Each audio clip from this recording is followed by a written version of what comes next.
प्रेम से बोलिए श्री सद्गुरु भगवान की जय। प्रिय बंधुओं, माताओं, बहनों, प्रिय भक्तों,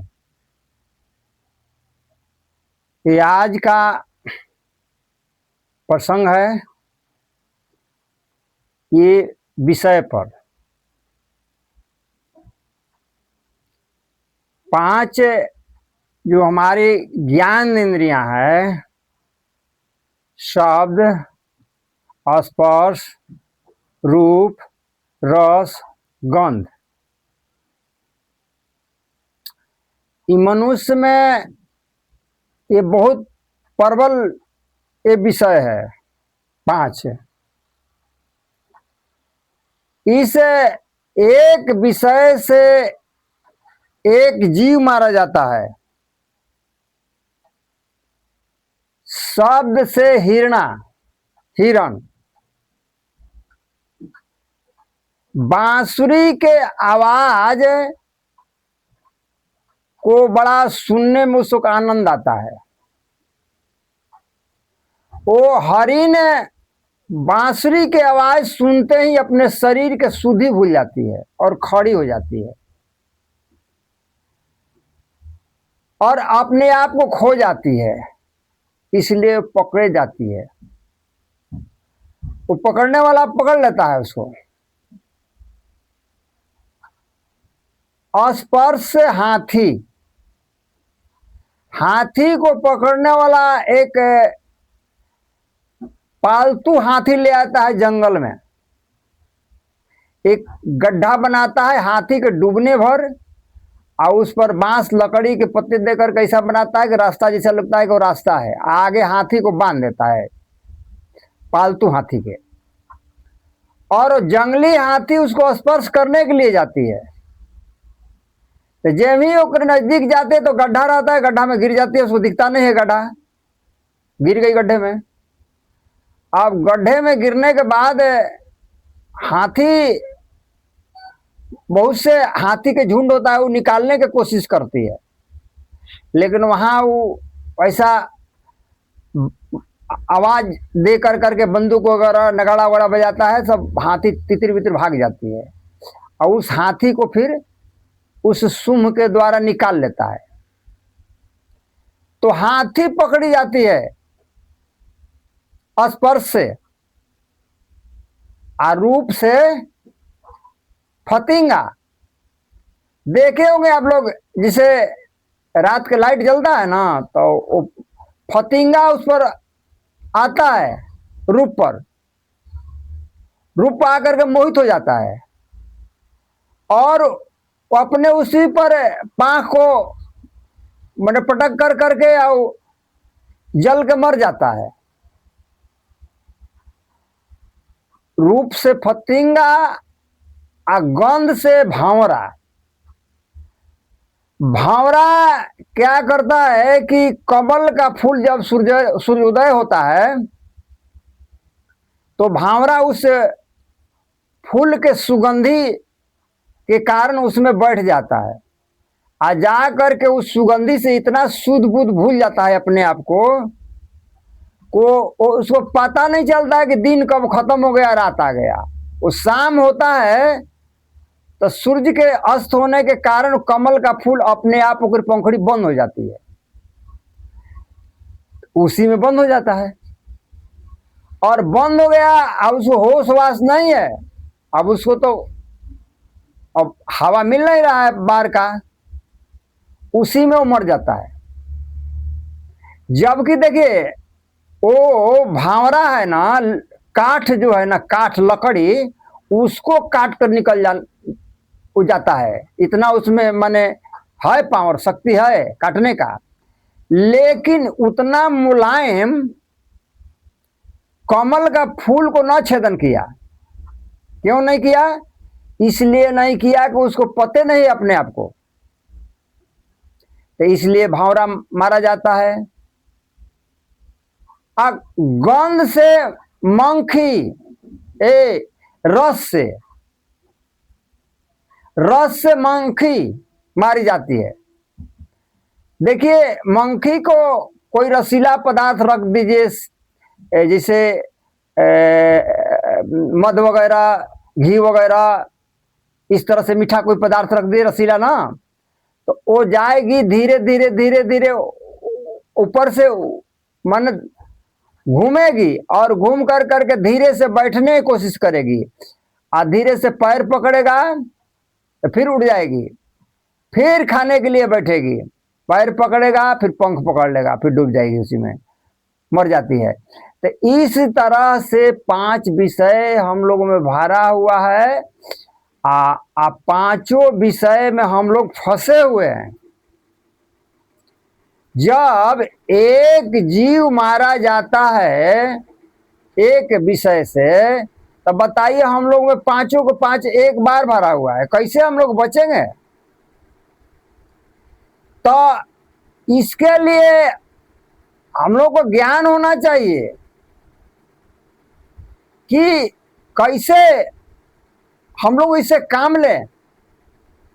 काहे कि शरीर है तो भाई शरीर के अंदर इंद्रियां है, तो वो अपना इंद्रियां अपना अपना भोग चाहती है, सब इंद्रियों का अपना भोग है। हम लोग इसको समझ नहीं पाते हैं, इसी के चक्कर में फंस जाते हैं। तो जिस तरह से ही पांचों आप लोग को बताया गया कि जीव फंस जाता है, उसी तरह हम लोग मनुष्य पांचों के पांचों में एक ही बार फंसे हुए हैं।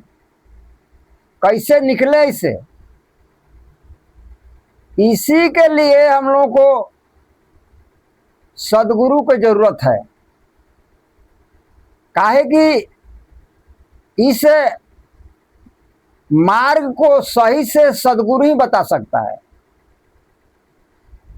ये सबके बस के बात नहीं है। सदगुरु स्वतः अपने स्वरूप को परिचय कराता है।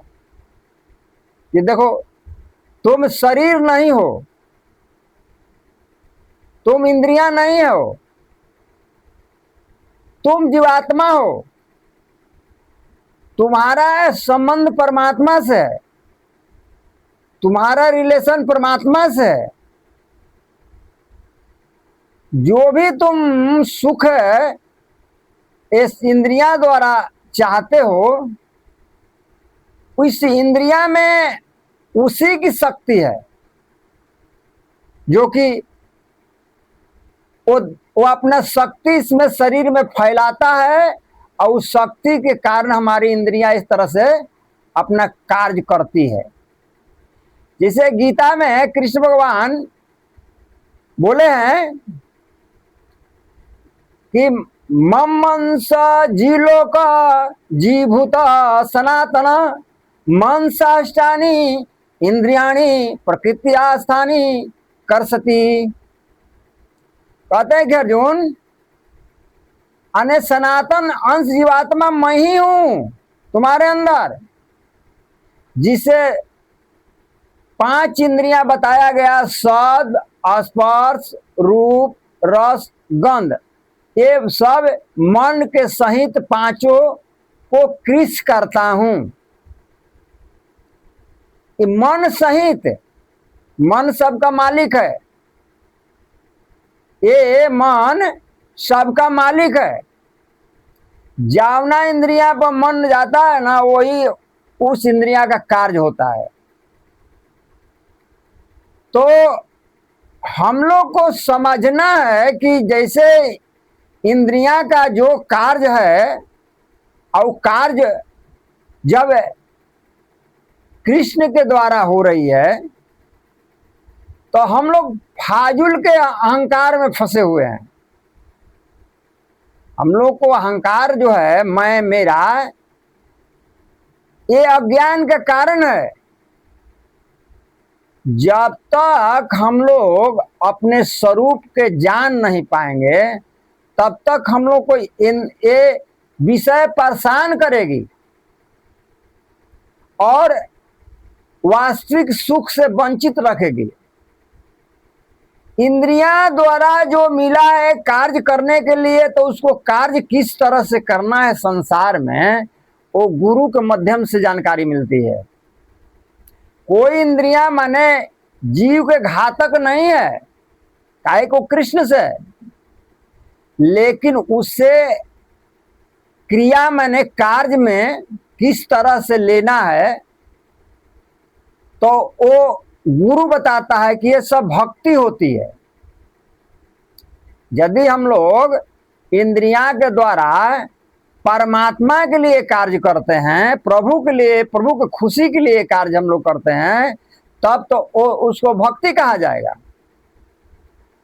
अन्यथा हम लोग अपने लिए काम लेते हैं तो ये माया हो गया, बंधन हो गया। तो ये में एक बात है कि एक अपने लिए और एक प्रभु के लिए। अपने लिए माया हुआ और प्रभु के लिए भक्ति हुआ। तो गुरु के पास सही से रह कर करके और उसको सही अनुभव प्राप्त करना है। जब सही वास्तविक गुरु मिल जाएंगे, जो श्रोतीय भी हों और प्रैक्टिकल में भी हों, वेद शास्त्र के भी सूझबूझ रखते हों और प्रैक्टिकल उनके आचरण में भी हो, तब तो वहां काम बन जाएगा। नहीं तो कोई किताबी गुरु मिल गए तो वहां तो थोड़ा गड़बड़ होगा। लेकिन वहां भी समझना है कि यदि वो बता रहे हैं और उस रास्ते से, उस मार्ग से हम लोग अपना व्यवहार में, आचरण में लाएंगे तो काम बनेगा, ऐसा बात नहीं है। लेकिन हम लोग वो जो गड़बड़ा जाते हैं, कहा हो जाता है, उनके आचरण व्यवहार को हम लोग देखने लगते हैं कि बोलते ऐसे हैं और करते ऐसे हैं। तो हाँ, होगा वैसे। जब तक प्रैक्टिकल ज्ञान नहीं होगा, वास्तविक ज्ञान नहीं होगा, किताबी ज्ञान में केवल वाणी तक रहती है, कह देना, केवल दूसरे को उपदेश दे देना, लेकिन अपने आचरण में नहीं ले पाता है, तो उसको वांछित गुरु कहते हैं, किताबी। और प्रैक्टिकल जो ज्ञानी होंगे उनको आचरण भी रहेगा ठीक और व्यवहार में भी रहेगा ठीक और ज्ञान भी उनको बताएंगे सही। दोनों बात, दोनों चीज यदि टैली करेगा तो समझिए कि ये सही माने ज्ञान है इनके पास और हमारा काम बनेगा यहां से। अन्यथा व्यवहार में नहीं है तो वहां देखिए हम लोग समझ नहीं पाते हैं। हम लोग गुरु भी खोजते हैं अपना स्तर से। जैसे हम लोग पैसा वाला है तो पैसा वाला गुरु खोजेंगे कि हमारा गुरु के बहुत बढ़िया गाड़ी होना चाहिए, बहुत बढ़िया बंगला होना चाहिए, आश्रम होना चाहिए, इस तरह से हमारा गुरु होना चाहिए। ऐसी बात नहीं है। गुरु ये संसार को, सुख को त्याग देता है विष्टा के जैसा।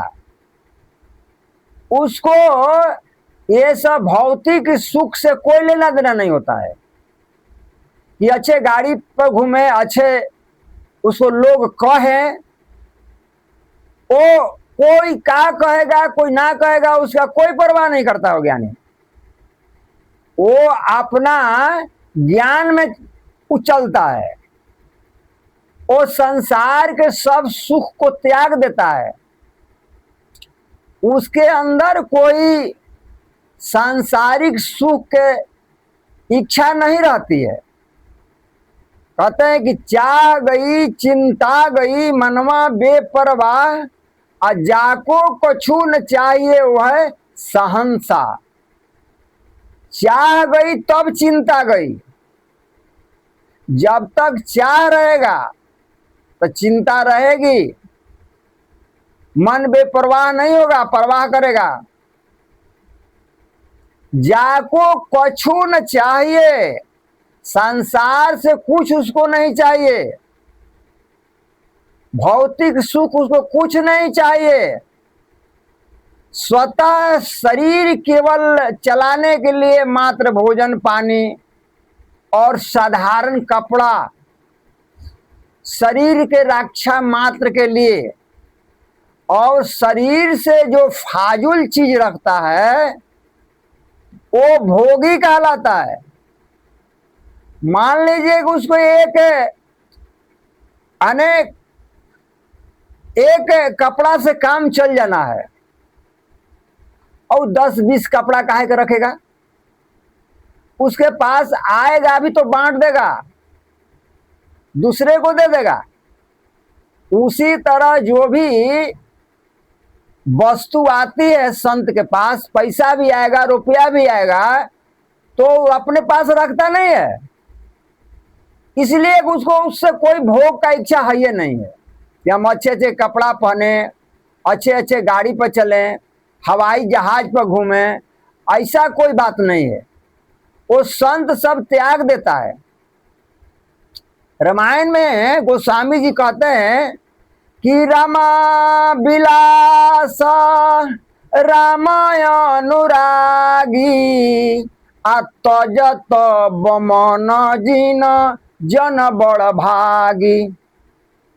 अने वो भक्त कैसा होता है कि रामा को विलासता को त्याग देता है, लक्ष्मी के सुख को कैसा त्यागता है, आता बमन मन बोलता है उल्टी, जैसे हम लोग उल्टी कर देते हैं, कय कर देते हैं, तो जो कय कर देते हैं तो उस तरफ हम लोग फिर ताकते नहीं है। रामा विलास राम अनुरागी, जो लक्ष्मी से विलासता कर रहा है, अपने को भक्त कह रहा है, वो भक्त नहीं है, वो भक्त है जो तजत बमन जिन जन बड़ भागी, जो उल्टी के तरह ये ऐसो आराम को त्याग देता है, विलासता को त्याग देता है, केवल शरीर मात्र के रक्षा के लिए वो अपना बस इस संसार की चीज खाना पीना और कपड़ा पहनना रहना, उसको रहन सहन बिल्कुल सरल और साधारण होती है। वो बंगले में ना रहता है, उसके लिए कुटिया झोपड़ी काफी है। अरे वो भी नहीं होगा तो ऐसे तई वृक्ष के नीचे भी अपना जीवन बिताएगा। उसके लिए कोई आश्रम, कोई बंगला, उसके लिए कोई जरूरत नहीं है, उसके लिए कोई मायने नहीं रखता है, क्योंकि जिसके पास कोई इच्छे नहीं है, कोई चाहे नहीं है। अब भाई चाह है तब तो भाई यहाँ फंसेगा जीव, काहे कि संसार में जब तक इच्छा रहेगी तो इच्छा ही जो है ना बंधन के कारण है।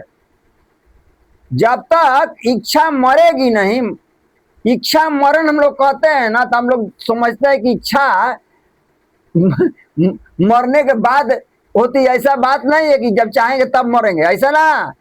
जब चाहेंगे तब जिसकी इच्छा मर गई तो वो मरना जीना का हो, तो मरा हुआ ही है, वो मरा हुआ है। जिसकी इच्छा मर जाती है, मरा हुआ है, वो जन्म मरण चक्कर में और फिर आने वाला नहीं है, अभी भी नहीं है।